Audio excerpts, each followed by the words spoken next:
Oke, nah saya ulangi ya, untuk di kualitas air, untuk perairan biasanya terbagi 3 parameter. Pertama parameter fisika, kemudian parameter kimia, dan parameter biologi. Untuk fisika terbagi menjadi suhu, ada kecerahan, kemudian warna air, kekeruhan, ya, kemudian padatan tersuspensi. Kemudian di parameter kimia terbagi dari pH, kemudian ada DO, dissolved oksigen atau oksigen terlarut, kemudian ada amonia, ada karbon dioksida, nitrogen, dan lain-lain. Sementara di biologi ada plankton dan bakteri. Ini merupakan contoh baku mutu air untuk golongan C. Biasanya untuk air minum, ya, di mana terdiri air raksa, amoniak bebas, arsen, fluorida, kadmium, dan lain-lainnya. Nah, dari sini ada kadar, ini adalah kadar maksimum, ya, kadar maksimum dari suatu parameter. Nah, jika di perairan kita ada industri atau aktivitas dari manusia membuang salah satu parameter ini, dia melewati baku mutu ini, maka kualitas air bisa dianggap tercemar, ya, gitu. Jadi ini adalah aturan yang dibuang atau aturan yang dibolehkan kadar maksimum oleh air minum, ya.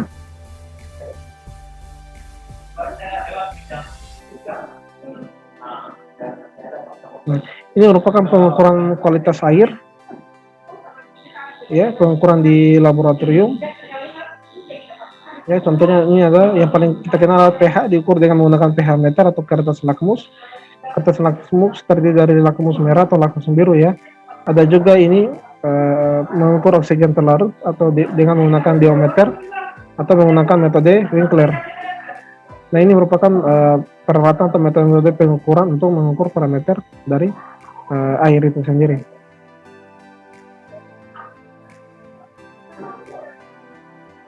Nah, ini adalah contoh alat pengukuran air. Ada termometer untuk mengukur suhu, ya. Ada flow meter, ada pH meter ini untuk mengukur pH, ada diometer untuk mengukur kadar oksigen terlarut di perairan.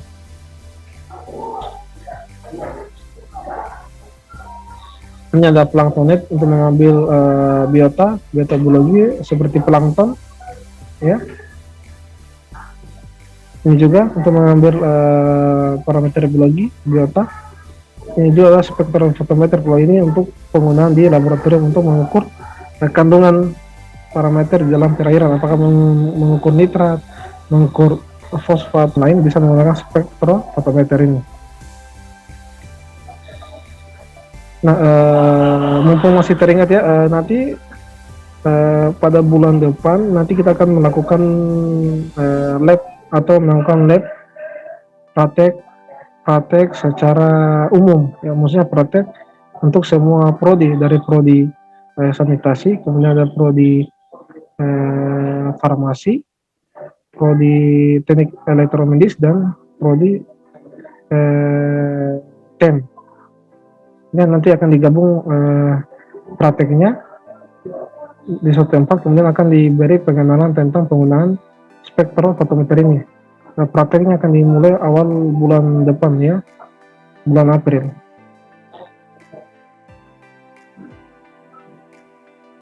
Nah, kemudian saya akan menjelaskan tentang parameter-parameter dari air satu persatu. Yang pertama ada suhu. Ya, peningkatan suhu air akan menyebabkan peningkatan viskositas. Kemudian ada peningkatan reaksi kimia, evaporasi atau penguapan, serta penurunan karbon gas seperti O2, CO2, CH4, dan lain-lain.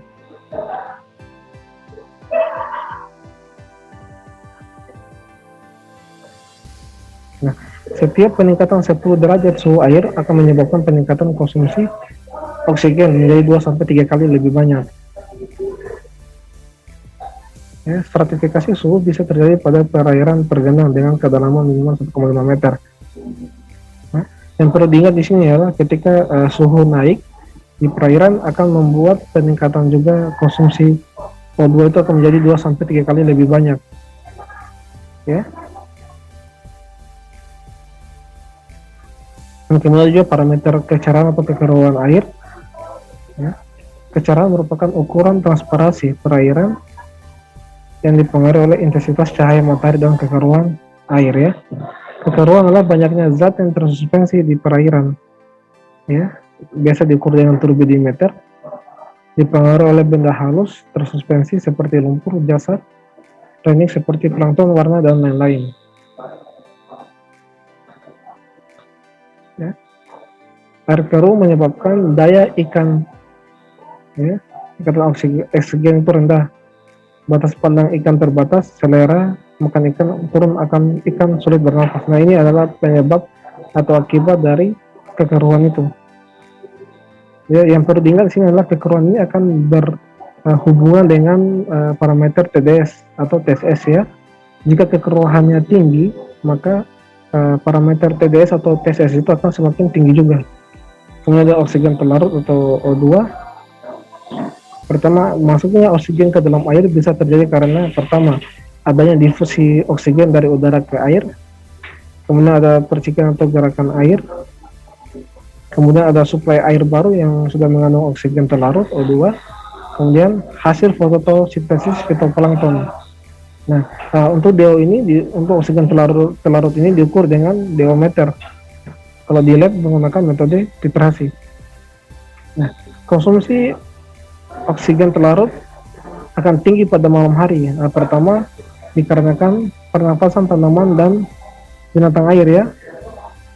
Kemudian ada proses perombakan bahan organik. Kemudian ada dasar perayaan yang bersifat mereduksi oksigen akibat bakteri anaerob. Ya, di sini mungkin ada adik-adik sekalian yang bisa menjelaskan mengapa dalam proses perombakan bahan organik ini bisa membuat oksigen terlarut menjadi berkurang. Ya, mungkin ada yang bisa beri tanggapan.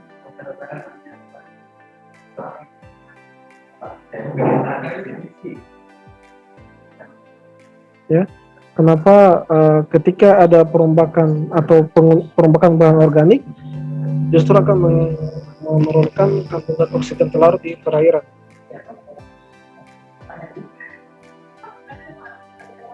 Ada yang bisa bantu saya untuk menjelaskan?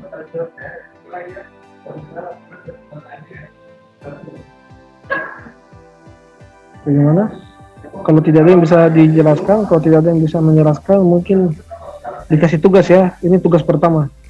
Tugas pertama itu mengapa dalam proses perombakan bahan organik itu akan membuat oksigen terlarut di perairan akan menurun. Ya, itu tugas yang pertama. Nanti dikumpulkan minggu depan.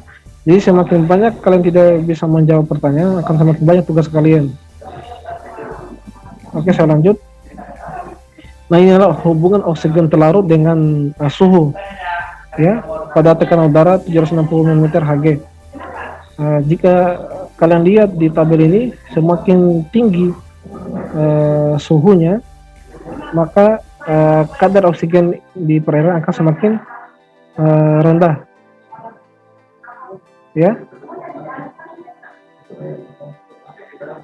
Ini ya, semakin tinggi suhunya akan membuat oksigen di perairan akan semakin rendah, sementara semakin rendah suhunya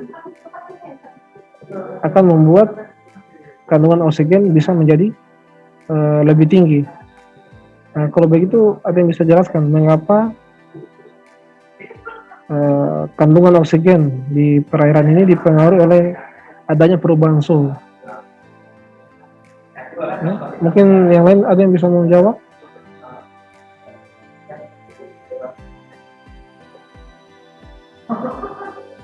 Rodi Renaldi, mana Rodi Renaldi? Iya, Pak. Ya, bisa jawab pertanyaan saya?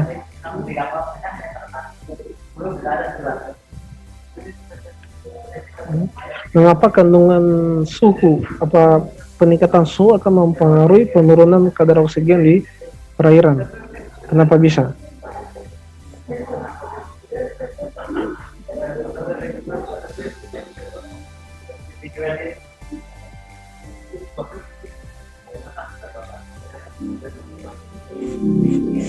Wis, Bagaimana? Pas? kurang tahu Pak. Pas Aduh. Pak. Yang lain ada yang bisa jawab? Ingat ya, oksigen telur itu sama dengan kita di darat, ya, kita butuh oksigen. Nah, di perairan juga mereka butuh juga oksigen. Nah, sekarang kalau panas, cuaca panas, di perairan itu oksigennya dia berkurang. Nah, apa yang menyebabkan? Apakah semakin tinggi suhunya, semakin banyak yang menggunakan oksigen atau bagaimana? Puspita, Puspita hadir.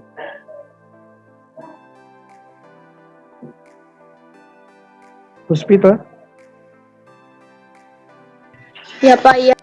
ya, bagaimana? Bisa dijawab?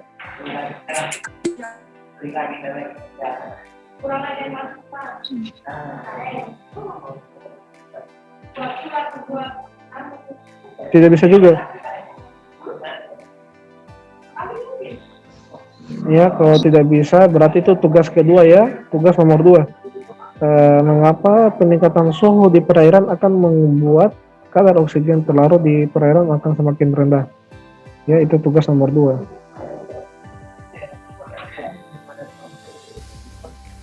Oke, lanjut. Nah, kemudian selain O2 ada juga karbon dioksida, CO2, ya. Nah, sumber CO2 di perairan dihasilkan oleh hasil pernapasan binatang dan tumbuhan air. Ya, serta hasil perombakan bahan organik oleh jasad renik. Itu ya, jadi ketika ada jasad renik atau sisa-sisa bahan organik di perairan nanti akan dirombak, dan hasil rombakan itu akan menghasilkan gas karbon dioksida dan gas karbon apa? H2O ya, dan H2O.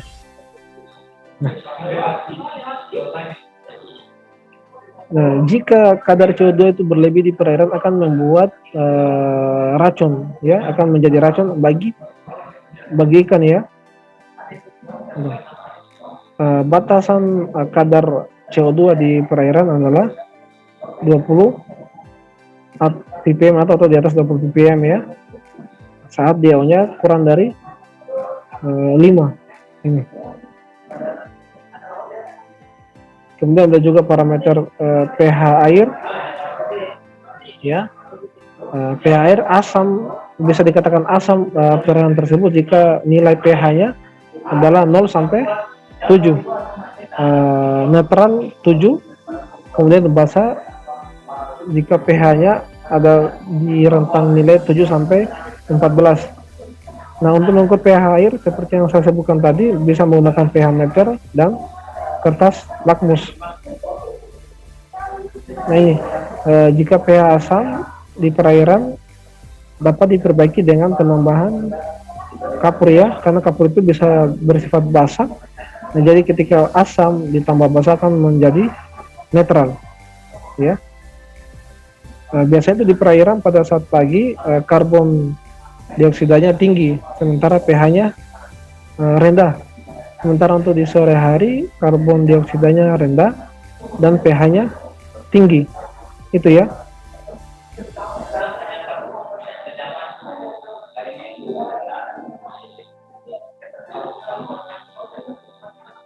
Oke. Saya mau tanya-tanya lagi nih. Mana Yuni Saskia Nabila hadir?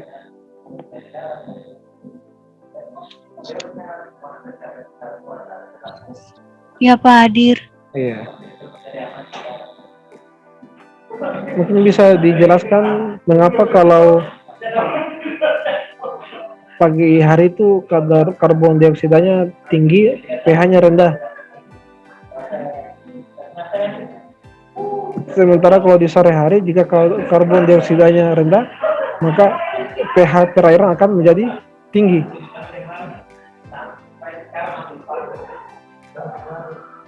Ya.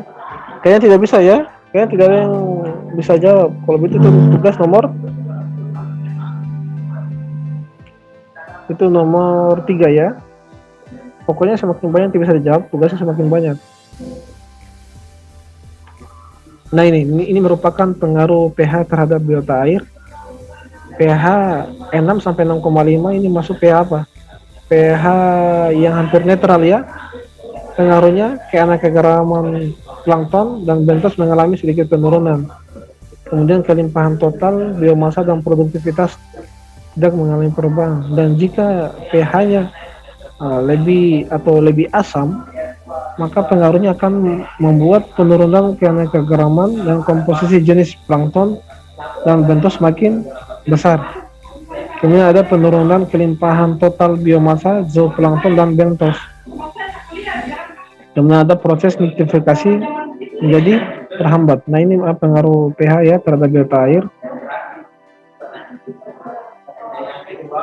Kemudian ada juga bahan organik dan garam mineral. Bahan organik di perairan terbagi menjadi kalsium, fosfor, magnesium, potasium, sodium, sulfur, zat besi, tembaga, mangan, seng, fluorin, iodium, dan nikel. Nah, untuk jenis-jenis mineral ini bisa dianalisis di laboratorium, bisa menggunakan spektrofotometer, ya, spektrofotometer UV atau spektrofotometer UV vis. Nah, nanti kita akan pelajari itu ya, kita akan praktek lab menggunakan spektrofotometer ya untuk membaca kandungan air menggunakan spektrofotometer. Nanti akan kita praktek bulan depan ya, namanya praktek secara bersama antara prodi farmasi, kemudian prodi TLM, prodi TEM sama prodi sanitasi. Nanti akan kita praktek bersama memang cara ini pembacaan suatu bahan menggunakan spektrofotometer.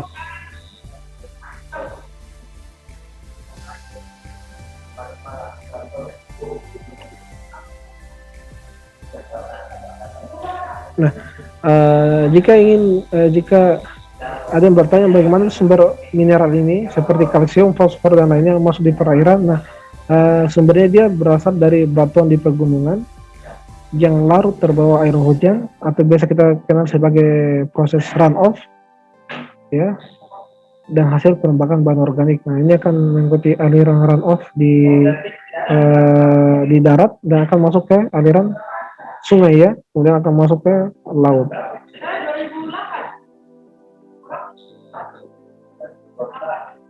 Kemudian ada juga parameter nitrogen.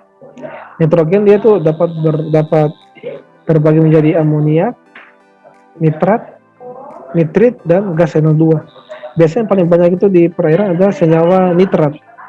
Kalau nitrit ini dia bentuknya tidak stabil dan merupakan hasil oksidasinya itu akan menjadi nitrat ya, dan itu yang kebanyakan ada di perairan adalah senyawa nitrat.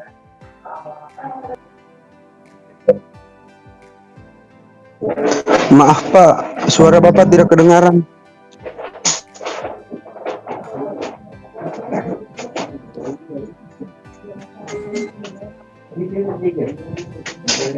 Suara Bapak tidak kedengaran Pak.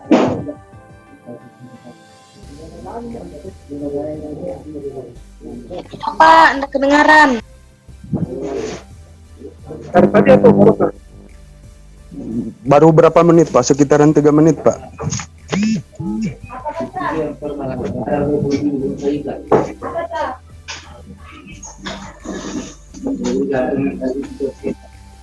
Masih belum kedengaran juga Pak.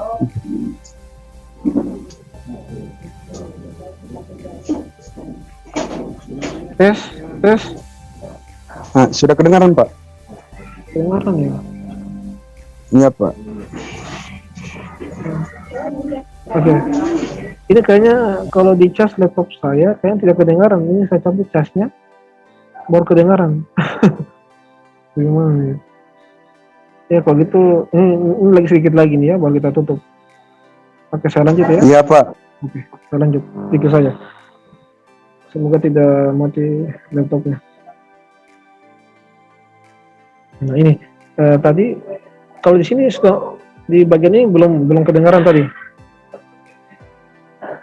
Sudah Pak. Ya, Pak. Tapi belum pas ini poin yang ketiga ini langsung hilang suaranya Pak. Ya. Kalau yang kadar ini ya amoniak ya. Oke.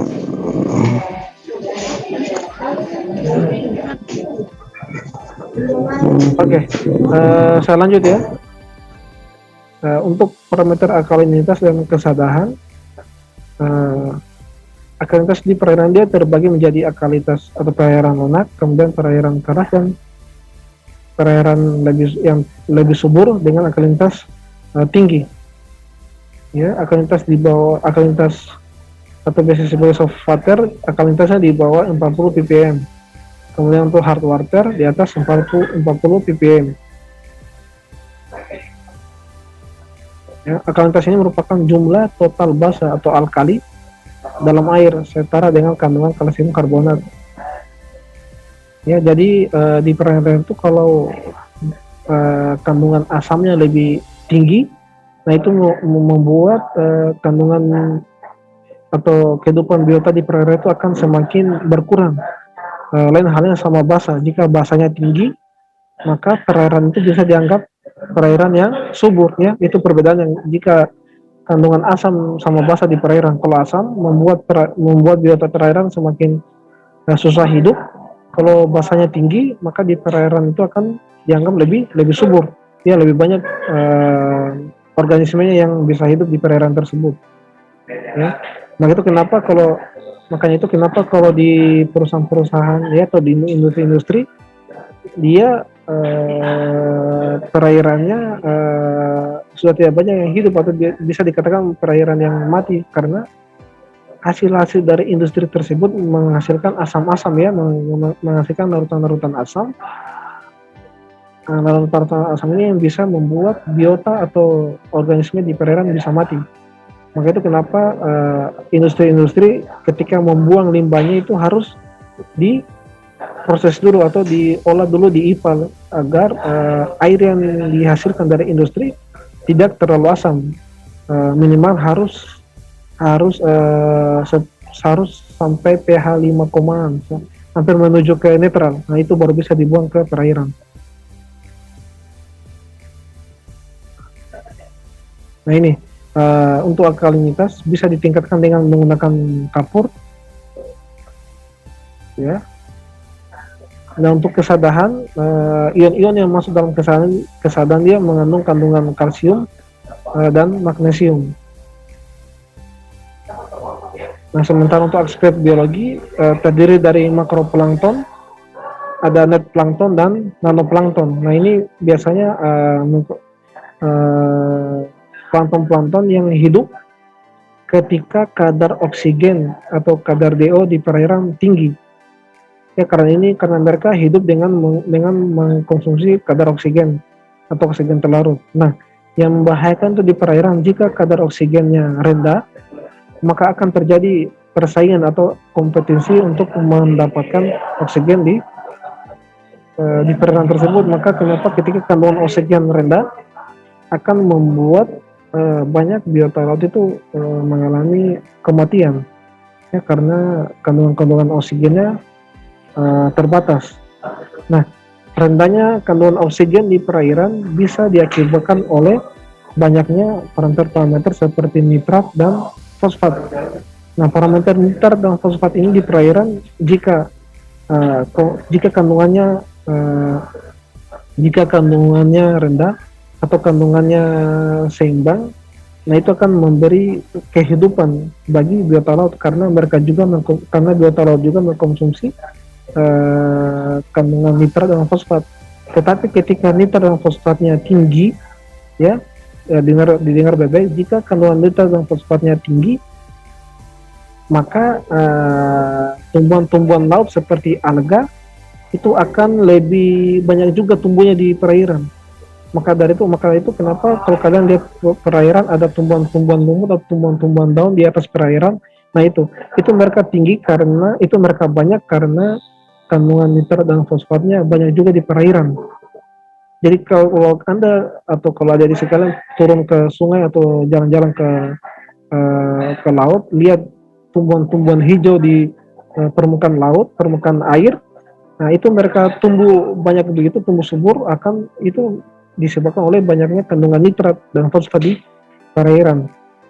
Nah, ketika tumbuhan-tumbuhan hijau tersebut tumbuh di atas permukaan air, maka itu akan menghalang proses fotosintesis. Proses fotosintesis di laut akan terhalang karena sinar matahari masuk tidak sepenuhnya atau ditutupi oleh tumbuhan-tumbuhan hijau tersebut, ya.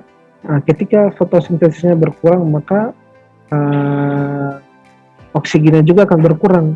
Oksigennya berkurang akan membuat biota-biota laut juga akan kekurangan oksigen. Kekurangan oksigen akan membuat biota laut itu akan mengalami kematian. Jadi begitu siklusnya, ya. Kalau nitrat dan fosfatnya seimbang di perairan akan membuat perairan tersebut subur. Tetapi ketika kelebihan nitrat dan fosfat di perairan akan membuat tumbuhan hijau lebih tinggi, karena tumbuhan hijau itu mengkonsumsi nitrat dan fosfat. Jika nitrat fosfatnya banyak, maka tumbuhan hijau akan banyak tumbuhan hijaunya. Tumbuhan hijau banyak akan menutupi permukaan air, kemudian akan menghalangi sinar matahari masuk. Sinar matahari berkurang, kandungan oksigen berkurang, akan membuat biota mati karena akan terjadi persaingan atau kompetisi merebut kadar oksigen. Nah, mengapa nitrat dan fosfat bisa tinggi di perairan? Itu bisa disebabkan pertama, kandungan nitrat itu kandungan dari penggunaan pupuk, ya, pupuk pertanian atau peternakan, dan kemudian ketika hujan terbawa ke air sungai. Kemudian kalau fosfat dia dipengaruhi oleh pemakaian deterjen, ya, pemakaian deterjen. Nah, itu yang bisa mengakibatkan banyaknya sumber nitrat dan fosfat di perairan, gitu. Saya kira demikian, mungkin itu yang bisa saya sampaikan. Mungkin dari teman-teman sekalian ada yang mau ditanyakan sebelum saya tutup? Halo, apakah sudah tidur semua atau tidak ini? Karena ini siang. Belum, Pak. Belum, Pak. Iya. Kalau yang penjelasan terakhir bisa dimengerti kan? Bisa, Pak. Bisa, Pak. Pak, Nah, Pak, seumpama suhu yang ada di laut itu seumpama panas atau dingin, bisa pengaruh oksigen. Ya, Pak. nah itu pertanyaan saya tuh yang tugas kalian tuh nomor 3. Oh, Kan ini bisa, kalau suhu tinggi bisa mempengaruhi kadar oksigen. Ini contoh, ini kan tabelnya ada ini kan semakin tinggi suhunya, yang suhu 40 derajat, kadar oksigennya semakin rendah, 0,41. Jika suhunya 1-2 derajat, maka kadar oksigennya lebih banyak, ya. berarti tidak pengaruhi. Iya. Yang saya tanyakan tuh kenapa bisa mempengaruhi?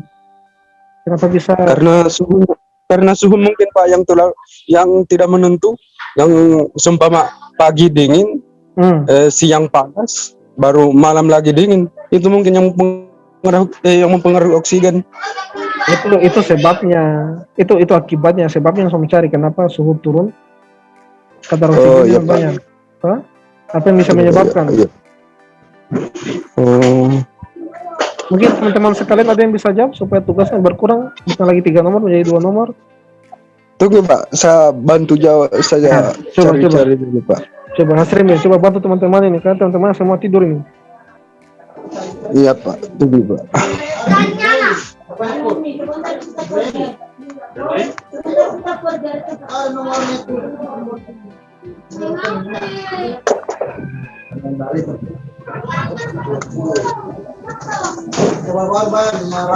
Pak, pertanyaannya tadi apa tadi, Pak? Apa yang mempengaruhi? Iya. Kenapa kalau suhu tinggi kadar oksigennya rendah?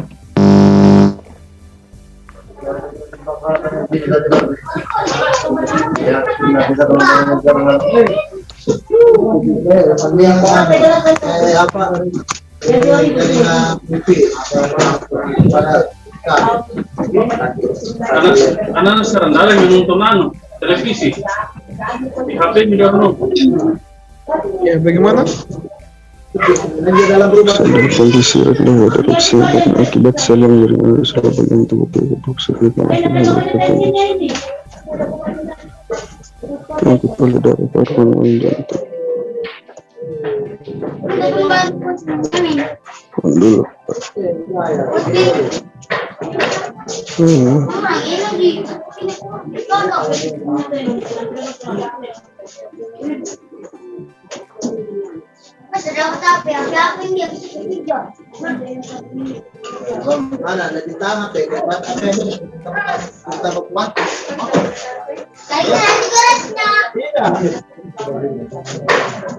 Yang lain bisa jawab.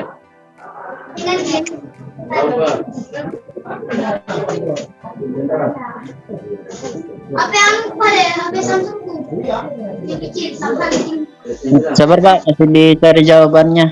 Ya, lama itu. Pak, bukan karena perubahan cuaca kah? Kenapa perubahan cuaca? Yang apa?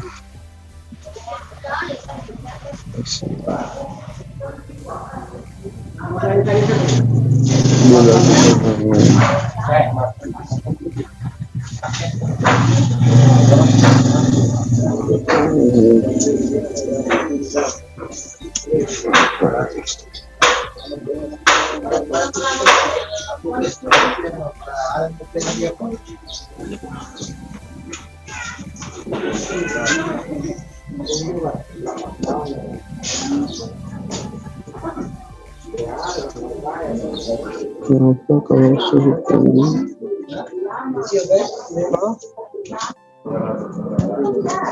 Halo, Iya Pak.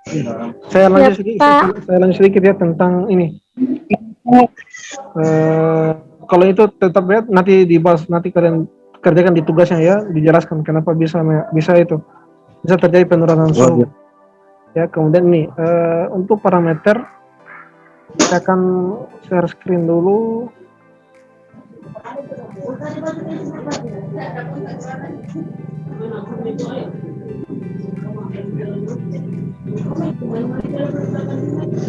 Di slide tertampil ya, bukan?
Slide-nya tertampil di layar kalian? Sudah Pak. Ada Pak. Ada Pak. Oke, baik. Oke. Ada Pak. Tapi tulisannya sebaru buram Pak. Kalau ini kelihatan ya?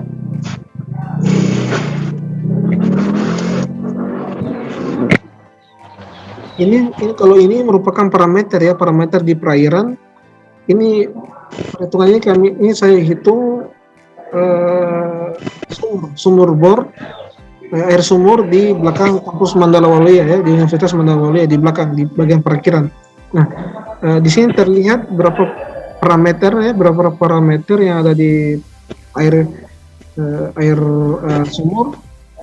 Ada bau, ada rasa, kekeruhan, pH, besi dan lain-lainnya. Kalau adik-adik sekalian lihat di sini dari parameter-parameter ini mana yang melampaui baku mutu dan mana yang tidak melampaui. Ini baku mutunya. Ini hasil ujinya di lapangan.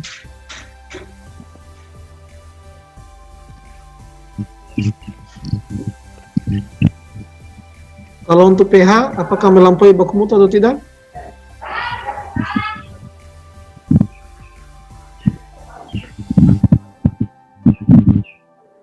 Halo, yang PH bagaimana? Apakah hasil hitung di lapangan melampaui baku mutu atau tidak? Hasil ujinya ini 7,83, baku mutunya ini 6,5 sampai 8,5. Apakah melampaui?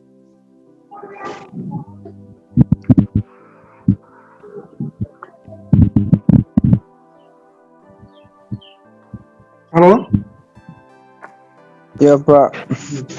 Melampaui baku mutu atau tidak? Ya. Temanya ini pH-nya dianggap tercemar atau tidak?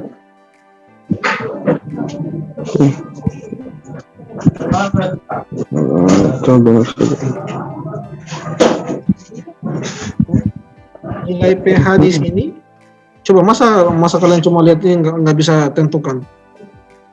Ini Yang mana pH-nya di sini Pak? Hah? pH-nya. Coba lihat pH-nya. Coba masa kalian lihat data nggak bisa lihat. Kalau pH Yang mana Pak? Masalah tulisannya di sini tidak jelas Pak.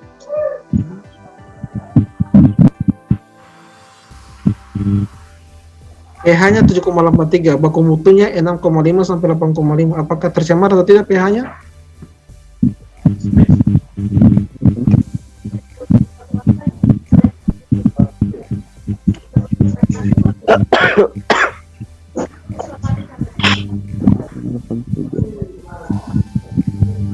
Bagaimana? Masa lihat data nggak bisa? Coba.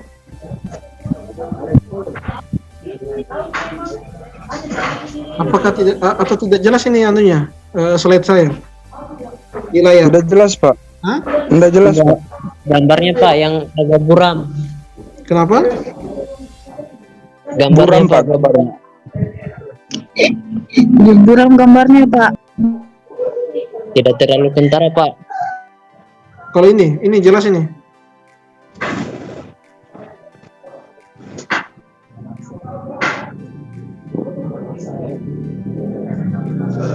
Tidak jelas juga Pak. Ya jelas ya. Ini laporan hasil uji udara ini Pak. Yang ini kah Pak? Oh, kenapa kok bisa gitu? Ini yang Bapak tampilkan ini laporan hasil uji udara. Coba saya stop share. Itu nih kita bingung juga mana yang anunya. Coba Hanya saya tampilkan ulang. Ini, kalau ini sudah. Tunggu Pak. Ini masih uji udara? Lihat uji hasil uji, parameter uji. Kalau begini, begini Pak, boleh ini Pak. Begini boleh. Ya, Pak. Mutu lagi. Lihat contohnya ini merupakan parameter uji, merupakan parameter yang ada dalam air, ya, dalam air, maupun untuk air minum, air sungai, air laut, pasti ada parameter ini, ada parameter bau, rasa, warna, pH, nitrit, dan lainnya, ya. Kekeruhan ada juga. Saya mau tanya, kalau di untuk parameter total padatan larut atau biasa dikenal dengan TDS, hasil ujinya 125, baku mutunya 1000. Apakah melampaui baku mutu atau tidak?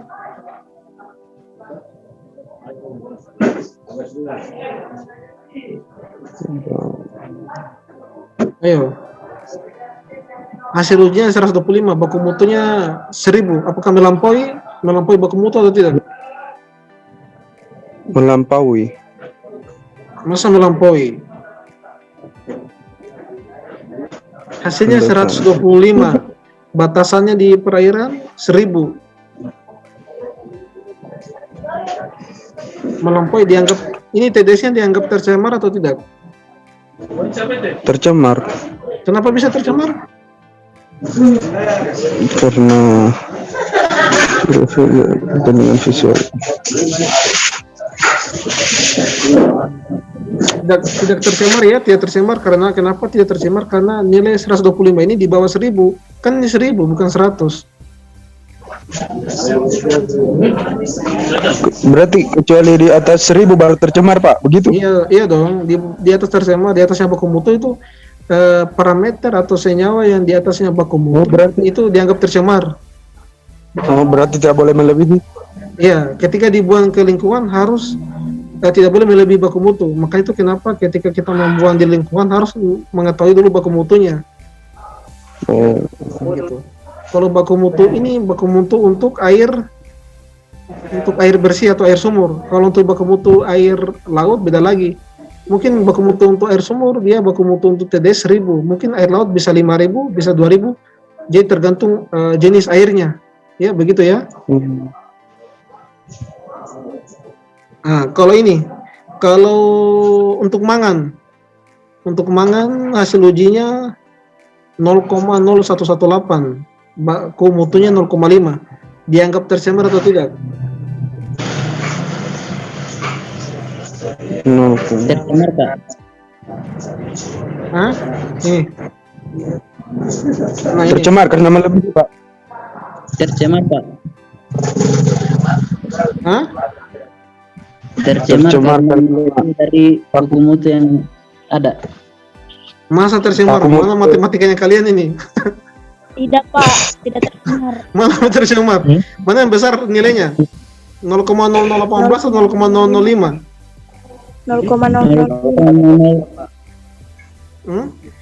Lihat angka ininya ya. Ini 5. Ini Lebih besar. ini 1. Itu. Mana yang lebih besar, 1 atau 5? 5, Pak. Iya, berarti apa? 5, Tercemar atau tidak? Tidak. Ah, bahaya matematika yang kalian ini. Sering bolos, Pak. Satu lagi. Untuk deterjen nilainya 0,039, baku mutunya 0,5. Tidak. Tidak tercemar, Pak. Oke, bagus.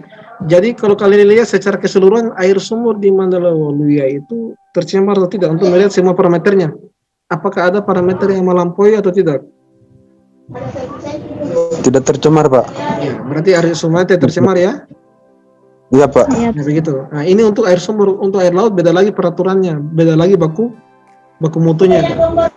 Gitu.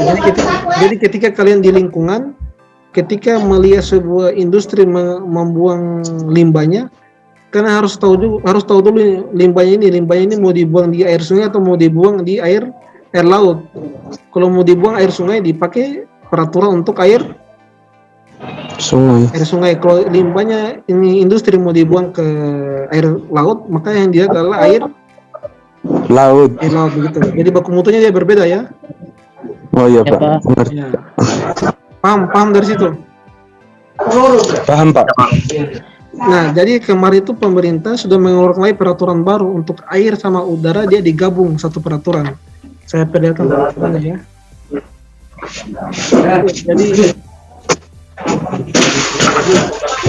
Jadi pemerintah itu sudah memulai peraturan baru, yang peraturan tentang lingkungan.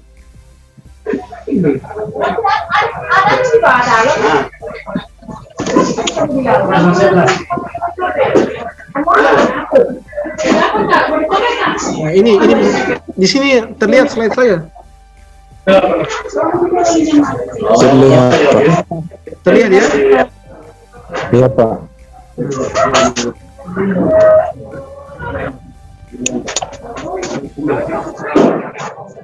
Oh iya, oke.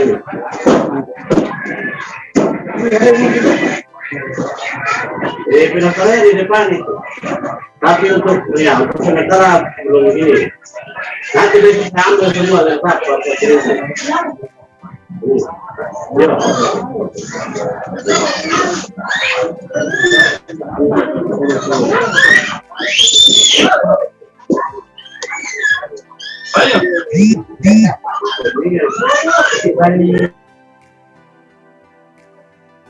Ini terlihat.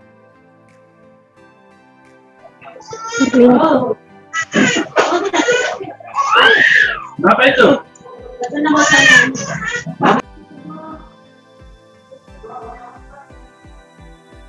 Nah, ini merupakan baku mutu atau peraturan terbaru ya, nomor 22 tahun 2021. Di layarnya bisa dilihat peraturannya. Bisa, Pak. Bisa, Pak, bisa. Jadi Buku mutu air nasional. peraturan sekarang ada namanya peraturan nomor 22 tahun 2021. Digabung semua, ada air sama udara. Yang membedakan adalah lampirannya. Untuk lampiran 6, baku mutunya adalah baku mutu air sungai. Ini bisa dilihat ya. Bisa Pak, bisa. Untuk lihat, dengar ya, untuk air sungai dia terbagi menjadi 4 kelas. Kelas pertama, kelas 2, kelas 3, kelas 4. Masing-masing kelas ini sesuai peruntukannya, ya. Kelas 1 untuk air minum, untuk bisa diminum oleh masyarakat. Kelas 2 untuk bisa dipakai mandi. Kelas 3 untuk bisa dipakai untuk seperti mencuci baju, kemudian mencuci apapun. Maksudnya dipakai untuk kebutuhan. Sementara untuk kelas 4 dia untuk dipakai untuk rekreasi.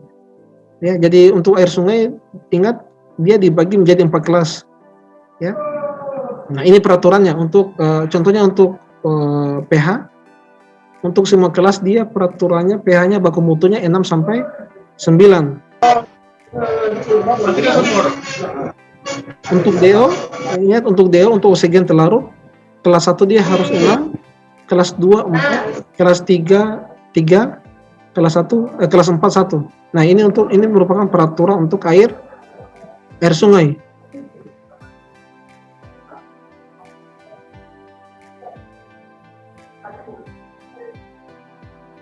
Nah, kalau ini merupakan peraturan untuk baku mutu udara, ya.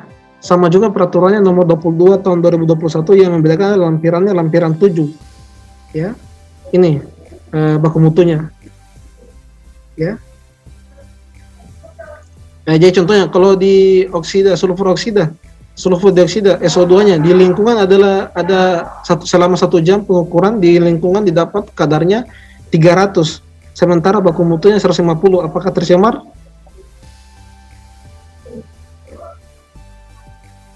Apakah tercemar dia?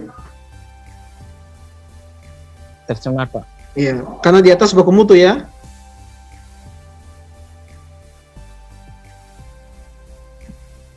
Oke. Kalau ini merupakan baku mutu air laut yang tadi. Ya, ini merupakan air laut. Air laut juga terbagi menjadi 3, ada untuk air laut untuk kegunaan untuk pelabuhan, ada untuk kegunaan wisata bahari, dan ada untuk kegunaan untuk biota laut. Nah, masing-masing kegunaan baku mutunya adalah berbeda ya. Ini. Jadi kalian sebagai sanitarian ketika di lingkungan ingin jika ditangkap oleh masyarakat industri ini membuang limbahnya terus ditangkap baku mutunya, dilihat limbahnya itu dibuang kemana, apakah dibuang ke air sungai, apakah dibuang ke air laut, baru kalian lihat baku mutunya. Nah, jadi kalian bisa menentukan limbahnya industri ini apakah tercemar atau tidak. Ya, jadi dari situ kalian tentukan berdasarkan baku mutu ya.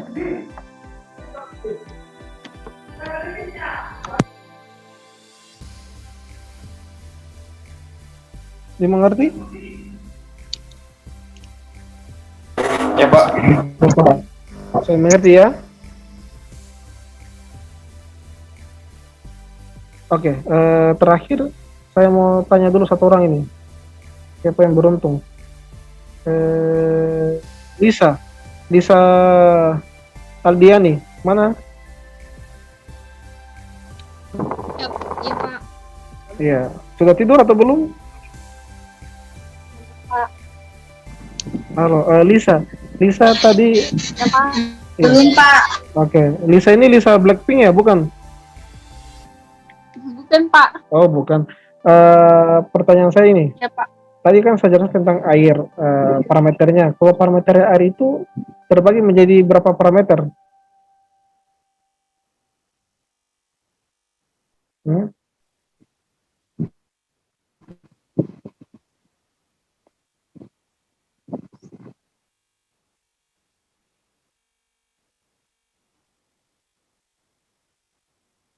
Parameter saya ada berapa? Salah satunya saya kasih klub, ada parameter fisika.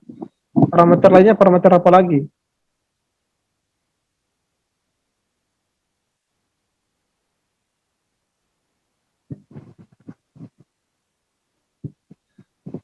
Bagaimana? Pas? Pas, Pak. Aduh, kenapa bisa pas?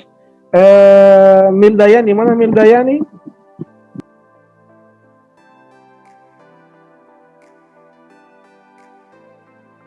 Mildayani. Oke, Alfa ya. Mildayani Alfa. Kemudian Kiki Rashid, mana Kiki Rashid? Saya Pak.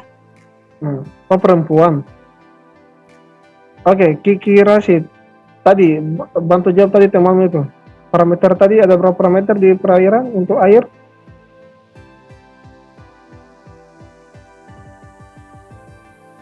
Ada parameter fisika, kemudian ada parameter apa lagi?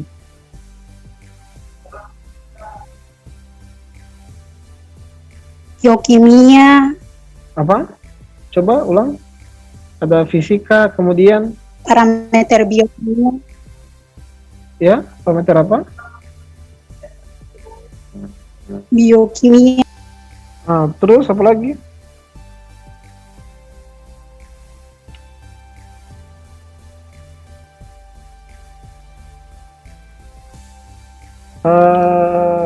Ilham, Siapa terus jadi, Pak? mana Ilham, mana Ilham? biokimia, Ya Pak, Ilham, betul tadi itu ada parameter biokimia? tidak ada Pak. Yang ada itu Pak, parameter kimia, parameter fisika, sama biologi Pak. Bagus. Ya, dengar itu ya, dengar itu Kiki Rashid. Tidak ada biokimia, yang ada kimia ya. Biologi tersendiri juga. Oke. Oke, saya kira demikian pertemuan kali ini. Nanti tugasnya dikumpul sebelum pertemuan kedua ya, sebelum pertemuan live berikutnya. Oke? Iya Pak. Pak. Oke, jadi kita Ya Pak. itu hari Senin saja ya, jam 1.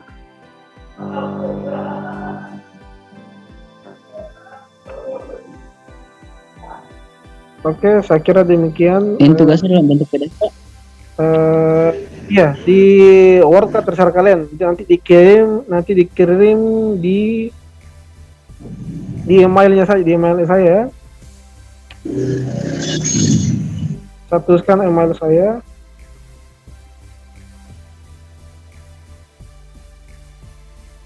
Nah ini ada di chat email saya indropramaibu@gmail.com.